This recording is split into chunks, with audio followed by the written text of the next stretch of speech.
What's up, beautiful people? It's your girl, Lady Reiko with Knot 'em Up Dreads Las Vegas. And today, we're going to teach you how to dye 100% human hair dreadlock extensions.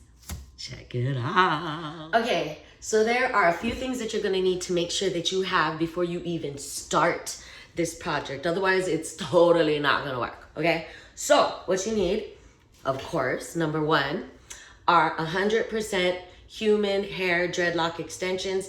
These have only been twisted and ripped. I only finished actually one of them.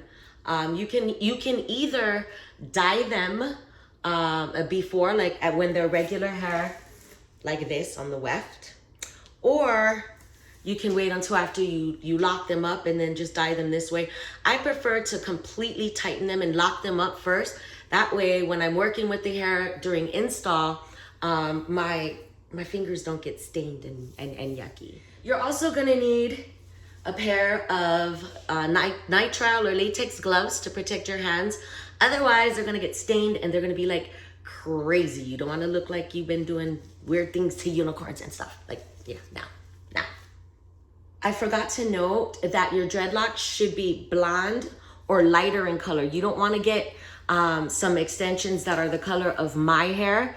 The reason being is because your color is totally not gonna pick up, and you want your colors to be as bright and as vibrant as possible. The last thing that you're gonna need are semi-temporary hair colors. Today I am doing a peacock kind of goth punk custom set for a client. So the colors that I chose are emerald green, real purple, Aquarius, which is like a blue, and ginger, which is kind of like more like a golden rod. And we're really trying to emulate the beautiful, bright, vibrant colors of a peacock. All right, since I have 4 different colors, what I'm gonna do is count how many dreadlocks I have, which I already have, and I have a total of 24.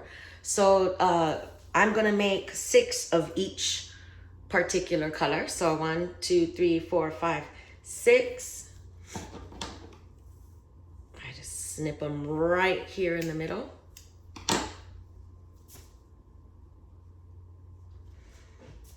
In my sink, I've prepared a little bucket of water. I don't want to stain my sink, so this is the bucket that I use for all of my dyeing. All right, you want to make sure that you put on your gloves first and foremost, because you do not, I repeat, you do not want to get your hands nasty, because it takes forever for this dye to come out. Also, if you're not wearing like gross clothes like I am, I'm wearing my total home clothes. If you're wearing gross clothes, then you're fine, but otherwise, you're gonna wanna like put on an apron or something like that.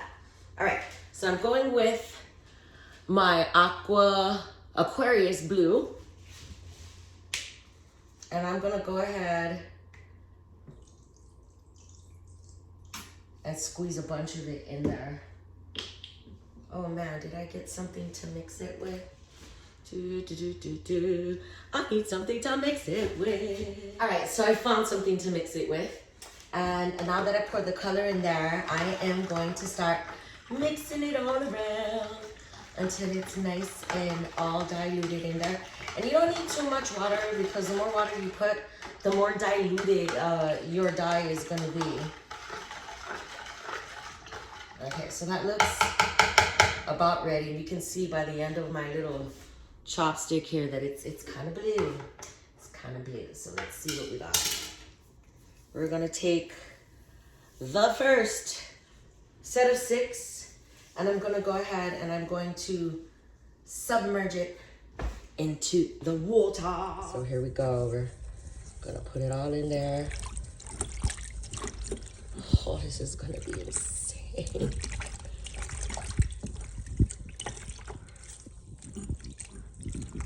So as you see, it's starting to turn blue. But now what I'm gonna do is I'm gonna leave it in there. You wanna leave these to soak for at least 10 minutes, And you want to go back and keep checking on them periodically to make sure that they're the shade of color you want. Remember, the longer you leave them, the brighter they're gonna be.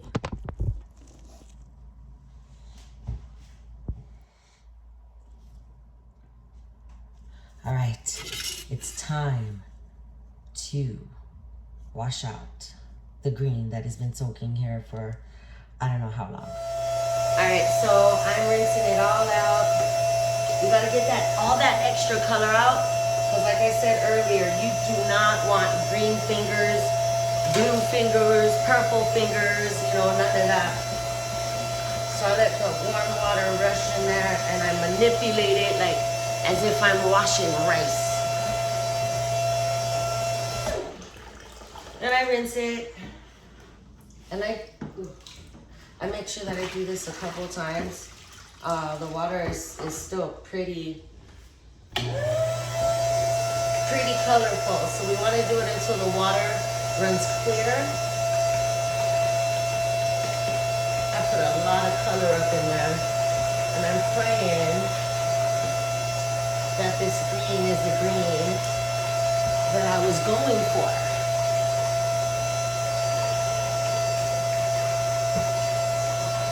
Well, we'll see.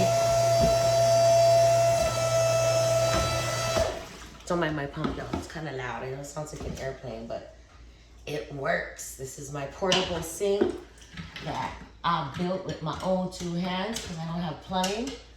I didn't have plumbing in my old salon. I do in this salon. But I like the little switch because there's an air pump, and now I don't have to like plug it in and take it out and plug it in. Now I just turn on the little switch like this. And I have water. It's really important to get all this water out. I mean, all the extra dye out. There's so much you don't want it to stain your fingers when you're like tightening it or installing it. Also, you don't want it to stain your client's pillows, things like that.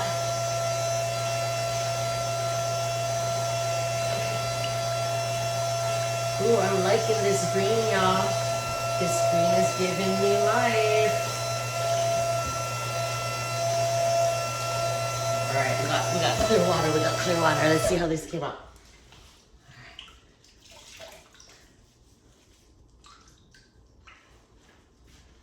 Da, da, da, da. Oh yes. Oh man, I wish I would have shown what the goldenrod yellow looked like, because it was beautiful and it was vibrant, but it was just too much for what I was going for with this whole peacock look. Oh, stay tuned. I'm gonna tighten these babies up and show you the finished product.